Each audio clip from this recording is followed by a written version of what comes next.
This work was conducted by me and my supervisor David, and our protocol is supposed to be applied to the context of end-to-end encrypted messaging.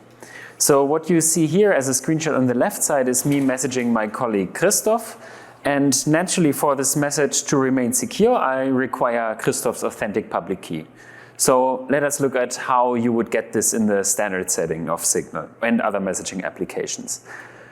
Christoph would first generate some key material locally on his device. Signal would send Christoph an SMS one-time password to authenticate that he controls indeed his phone number. And as soon as Christoph sends this one-time password back to Signal, he's permitted to upload his key material to the Signal key servers. I can then request Christoph keys from the Signal key servers, and finally I can send Christoph a message. I would like to draw your attention to these 2 points here. For my message to Christoph to remain secure, I must trust that the SMS one-time password did not get intercepted, and I must trust that Signal gave me Christoph's actual public key. So let us look at, can we do better than this?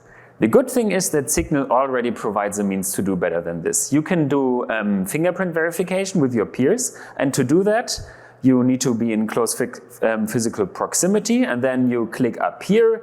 You click on View Safety Number, you click on the Scan QR code, then your camera will open and you can scan the QR code of the other person. Then you can click on Mark Verified here, and if you go back, you see that your contact is now verified. So the good thing about this verification ceremony is that it provides you with very strong security guarantees. The bad thing though is that it A, requires physical proximity, and B, what happens if there's an attack later? So presume after I did this authentication ceremony, an attacker manages to associate their malicious public key with Christoph's account, then you will see a message like this in your messaging application saying that your safety number with your contact has changed. And prior research, I think, has established pretty well that many people will parse this message as something happened and you need to scroll to get on with things. In other words, it's very easy for an attacker to invalidate the security you got from comparing safety numbers in the past. So let us again think about, can we do better than this? And this is what my talk is about. I would like to suggest using SOAP. Using SOAP looks a bit like this. Here on the left-hand side, you see Alice messaging to Bob, and on the right-hand side, you see Bob messaging to Alice. What you see here is the view that both participants have after Alice ran SOAP for Bob. Alice will see that she shared 2 identities with Bob, a Microsoft and a GitLab account, and Bob will see the same thing, but from their perspective, they'll see their messaging partner shared their identities with them. What can Bob conclude from this message? With this message, Bob can socially authenticate Alice. The idea of social authentication has been proposed in the past, and the term was coined by other researchers. Here we focus on the technical aspects of social authentication, whereas in the past, usability was put in focus. Bob can conclude that the same person controlling the Signal account they're messaging with controls the given third-party accounts. From this, Bob can conclude 2 further things. If Bob knows these accounts, Bob can truly authenticate Alice, but even if Bob doesn't know these accounts, he can use them as a second factor later. If later on an attacker managed to associate a malicious public key with Alice's Signal account, Bob could ask Alice immediately without requiring physical proximity, please show me you still control the accounts you controlled yesterday. So even if Bob has no idea about the accounts Alice is using, he can use it to authenticate Alice again later.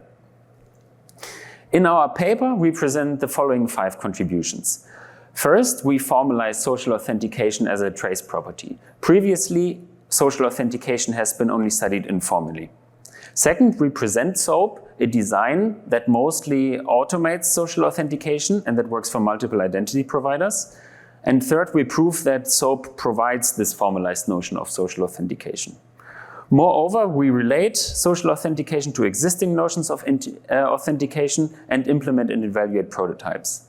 In this talk, though, I'd like to focus on the first 3 contributions. So let us look at the intuition behind social authentication formalized.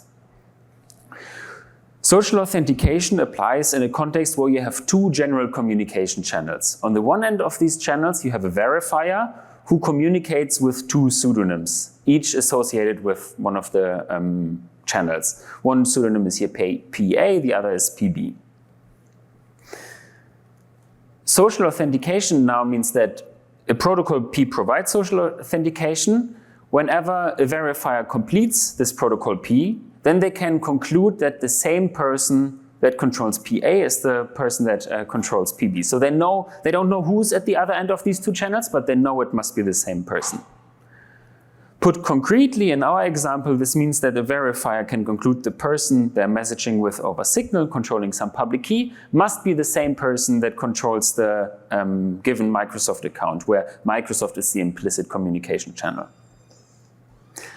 Our proposal is to automate this authentication process using OpenID Connect.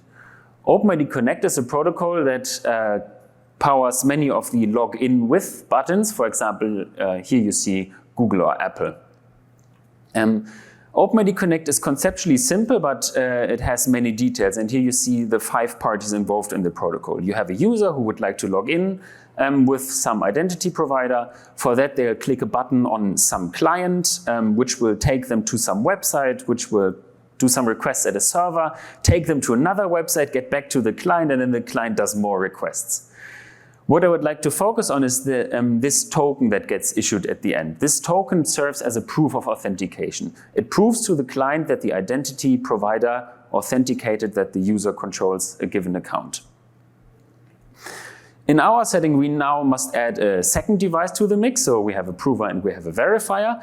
And the idea of SOAP is to share the token that you got earlier, and then the verifier client can request some signature verification keys. And because we included a key fingerprint commitment in the nonce here, which will also be included in the token, this client can at the end render this message to their user.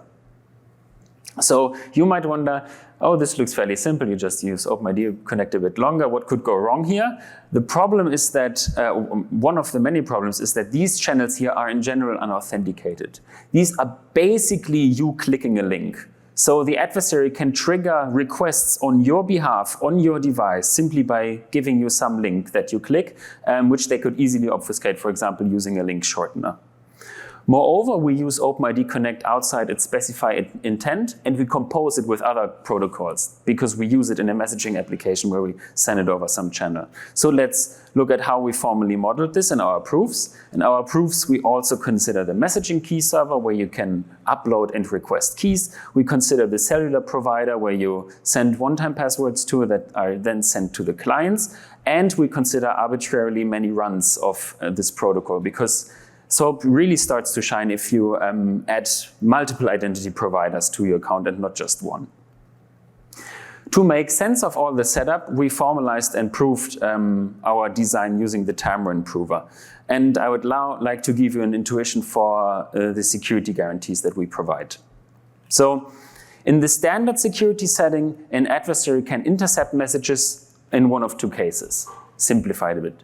Either they break the SMS one-time passwords or they break the messaging application's key servers.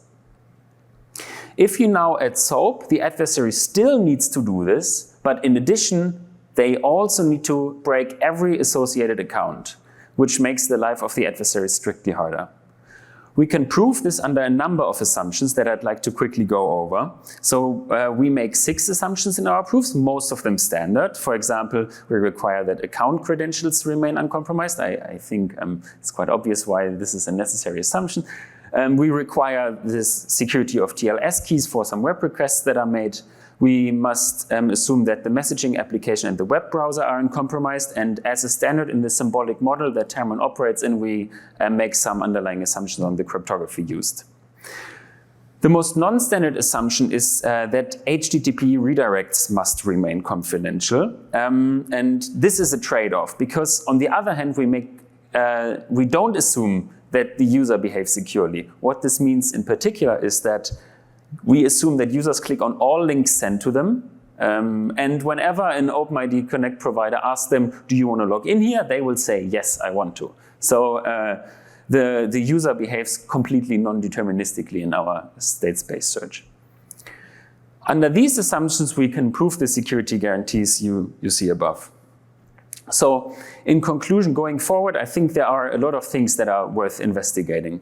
It would be great if there were more OpenID Connect providers. You saw how we supported Microsoft and GitLab. Google is also possible, but many of the social networks unfortunately don't provide OpenID Connect. I think it would also be very valuable to investigate standardization of the protocol, to also employ it in contexts that are not secure messaging. I think this is a use case where SOAP really shines, but you need not limit yourself to it. It would be great if it could be made to work fully in the background. Right now it is a bit interactive. I think it's very easy for the user. They just need to click, I want to do this, and then basically a bunch of times continue, but it is not automated fully. I think it's a challenge to find the ideal UI, and it would be great to investigate the security guarantees if you combine this, for example, with other proposals to improve the security of end-to-end encrypted messaging like transparency logs.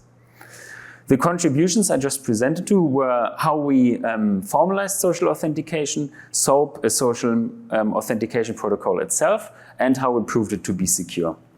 I'd like to invite you to read our paper where you can find more about social authentication formally, some protocol details, a more in-depth discussion of the HTTP redirect assumption, it's quite a subtle point, and a comparison to other mechanisms suggested to improve the security of key authentication in end-to-end encrypted messaging.